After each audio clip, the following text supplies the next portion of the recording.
Tudo bem por aí? Bom demais ter vocês aqui para mais um vídeo. Nos vídeos anteriores, o primeiro e o segundo dessa série, nós estamos falando sobre a inteligência emocional. Nós falamos um pouco sobre autoconsciência, sobre autorregulação. Nós falamos um pouco sobre como nós podemos nos preparar diante dessa situação que nós estamos vivendo agora, com relação a Covid-19, coronavírus, essa pandemia que acabou sendo decretado pelos nossos governantes o isolamento social. Bom, hoje nesse vídeo nós vamos falar um pouco sobre outros pontos que são muito importantes também. Vamos falar um pouco sobre a empatia, sobre a automotivação e sobre a competência social.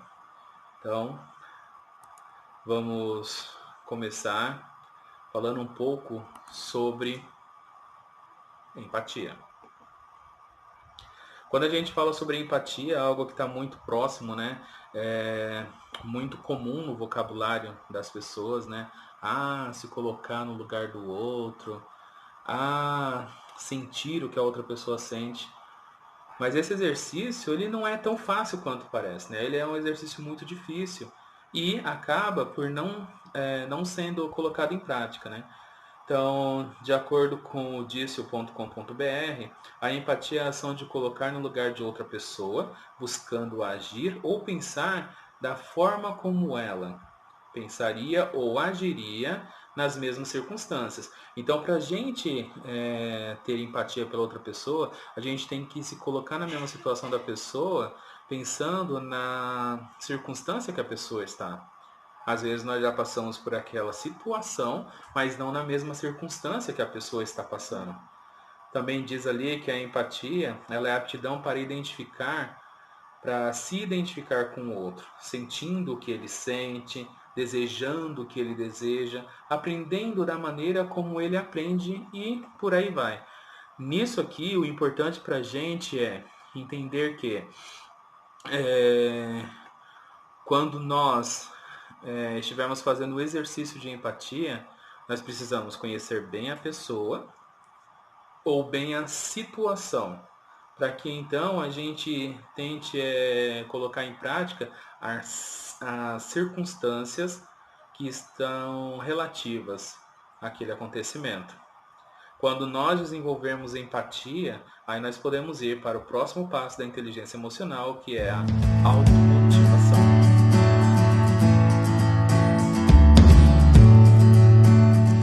Sobre a automotivação, eu gostaria de começar assim com algumas perguntas que podem nos ajudar a refletir sobre o que significa a automotivação para cada um de nós. Por exemplo, hoje o meu dia está assim. Ninguém me elogiou, ninguém me deu parabéns por nada que eu fiz hoje. Ninguém comemorou comigo algo muito legal que eu fiz, que eu achei tão importante. Bom, quando nós temos automotivação, quando nós conseguimos organizar bem as nossas sensações, nossas emoções, nós agimos da seguinte maneira.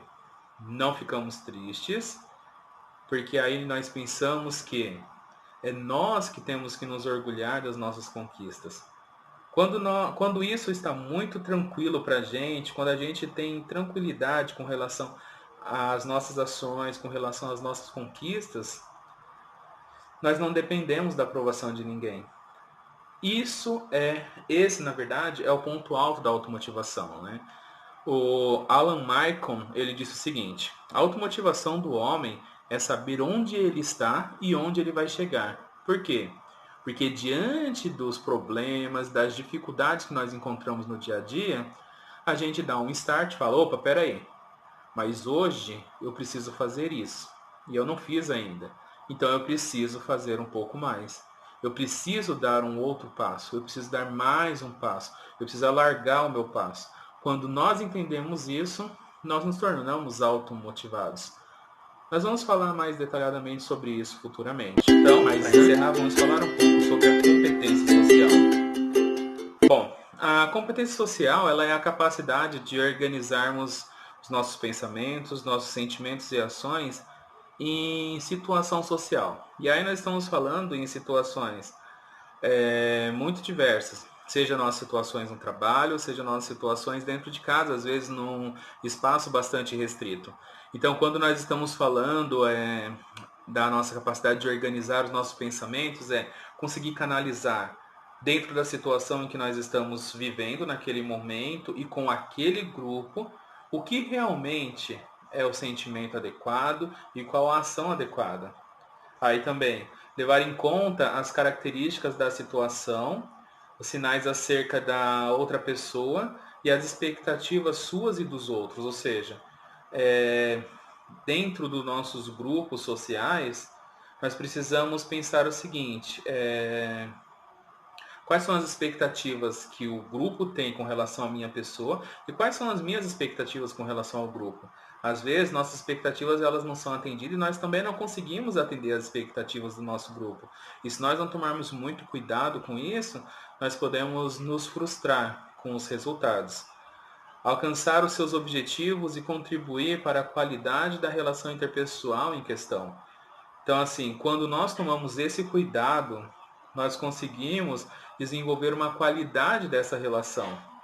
E aí a pessoa que está ali nessa inter-relação contigo, naquele grupo, ela vai entender até que ponto ela pode exigir ou ela pode ter uma expectativa com relação a você, e você também vai conseguir saber qual é a expectativa que você pode esperar de cada pessoa que está no seu convívio social.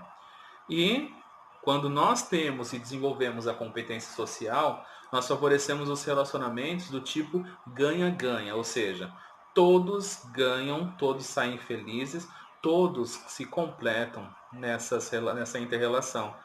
Então, quando nós entendemos as expectativas do outro, o outro entende as nossas expectativas, o resultado ele não tem como ser outro.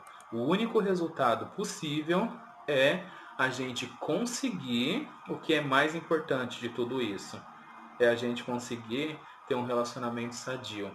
Nós conseguimos ter a inteligência emocional e saber que tudo que nós fizemos era o melhor possível e o resultado não tem como ser outro.